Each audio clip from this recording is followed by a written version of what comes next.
શ્રી ગણેશાય નમઃ. મિત્રો, આપ જોઈ રહ્યા છો આપણી યુટ્યુબ ચેનલ આશીર્વાદમાં આપ સૌનું સ્વાગત છે.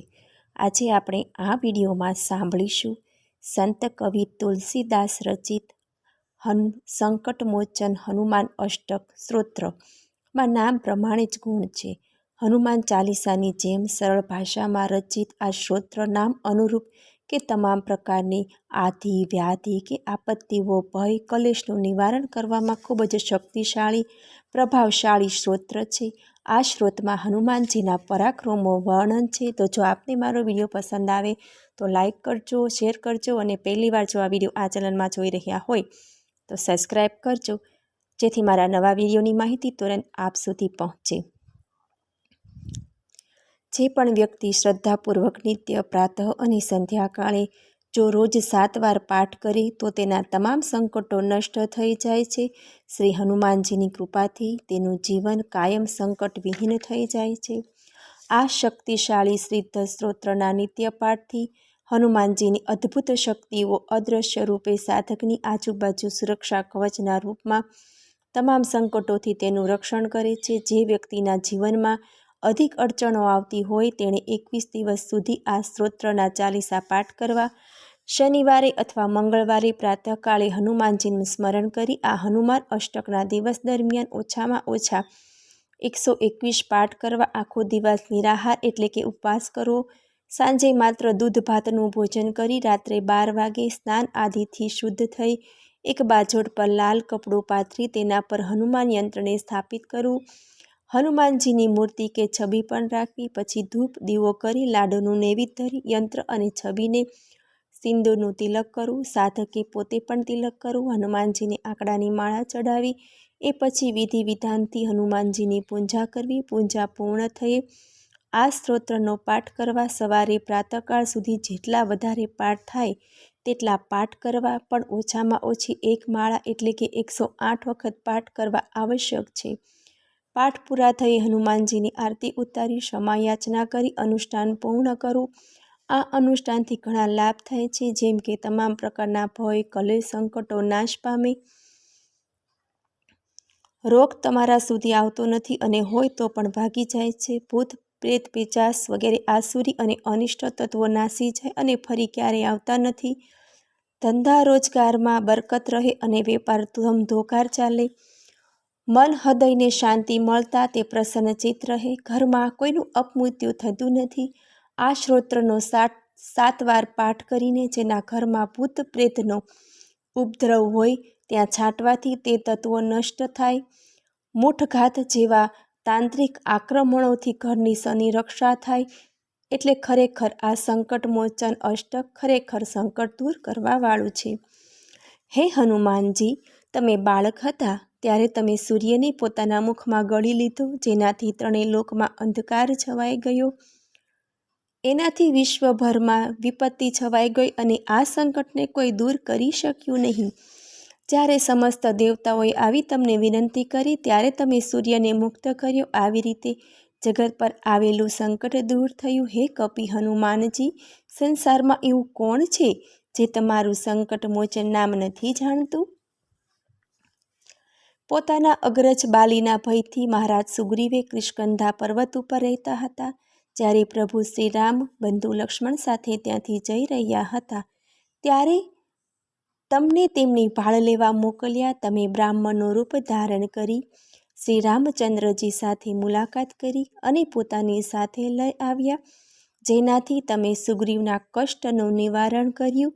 તો હે હનુમાનજી, સંસારમાં એવું કોણ છે જે તમારું સંકટમોચન નામ નથી જાણતું?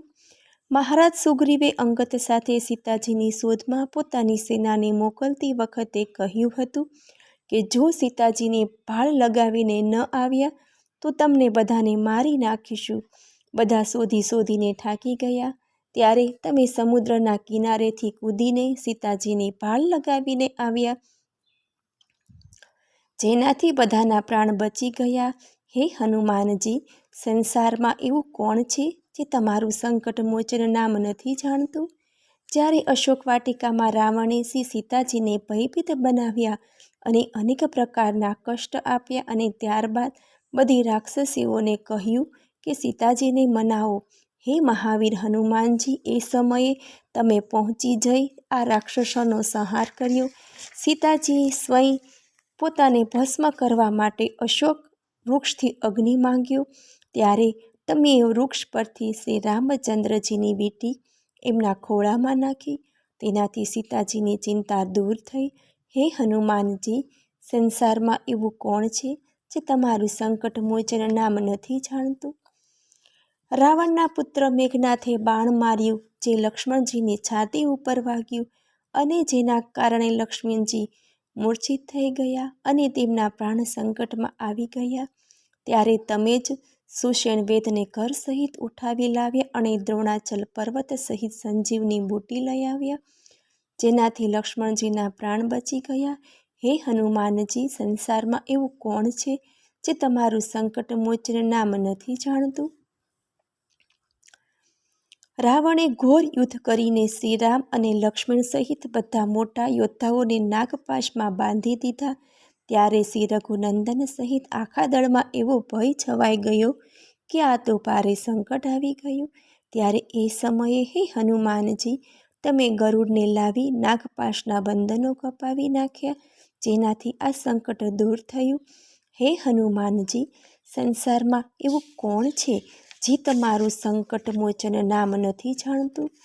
જ્યારે અહીં રાવણ શ્રી રઘુનાથજીને લક્ષ્મણ સહિત ઉઠાવી પાતાળમાં લઈ ગયો અને શ્રેષ્ઠ રીતે દેવીજીની પૂજા કરી બધાની સલાહથી એ નિશ્ચય કર્યો કે બંને ભાઈઓનો કાલે બલિ આપીશ.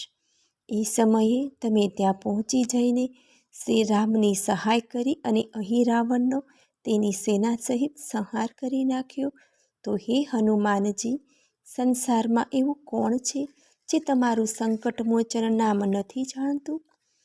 હે મહાવીર પ્રભુ, તમે દેવતાઓના મોટા મોટા કાર્યો સુધાર્યા. હવે તમે જુઓ અને વિચારો કે મુજ દિનહીનમાં એવું કયું સંકટ છે જેને તમે દૂર નથી કરી શકતા? હે મહાવીર હનુમાનજી, તમારું જે કાંઈ પણ કષ્ટ હોય, અમારું જે પણ કાંઈ કષ્ટ હોય, તમે તેને સીધા દૂર કરી દો. તો હે હનુમાનજી, સંસારમાં એવું કોણ છે જે તમારું સંકટ મોચન નામ નથી જાણતું? લાલ દેહી લાલી લસે અરુધરી લાલ લંગુર, વ્રજ દેહ દાનવ દલન જય જય જય કપિસુર. અષ્ટક હનુમાન કો વિરચિત તુલસીદાસ, તુલસીદાસ કહે પ્રેમ સે પઢે હોય દુઃખનાશ. શ્રી તુલસીદાસ કૃત સંકટ મોચન હનુમાષ્ટક સંપૂર્ણ. જે કોઈ વ્યક્તિ આ સંકટ મોચન હનુમાન અષ્ટક શ્રદ્ધાપૂર્વક નિત્ય પ્રાતઃ અને સંધ્યાકાળે જો રોજ 7 વાર પાઠ કરે તો તેના તમામ સંકટો નષ્ટ થઈ જાય અને હનુમાનજીની કૃપાથી તેમનું જીવન કાયમ સંકટહીન થઈ જાય. આ શક્તિશાળી સિદ્ધે સ્તોત્રના નિત્ય પાઠથી હનુમાનજીની અદ્ભુત શક્તિઓ અદૃશ્ય રૂપે સાધકની આજુબાજુ સુરક્ષા કવચના રૂપમાં તમામ સંકટોથી તેનું રક્ષણ કરે. જે વ્યક્તિના જીવનમાં અધિક અડચણો આવતી હોય તો 21 દિવસ સુધી આ સ્તોત્રના ચાલીસાના પાઠ કરવા. મને સાંભળવા બદલ ધન્યવાદ. જો આપને મારો વિડીયો પસંદ આવે તો લાઈક કરજો, શેર કરજો અને પહેલીવાર જો આ વિડીયો આ ચેનલમાં જોઈ રહ્યા હોય તો સબસ્ક્રાઈબ કરજો, જેથી મારા નવા વિડીયોની માહિતી તુરંત આપ સુધી પહોંચે. ધન્યવાદ. જય શ્રી કૃષ્ણ.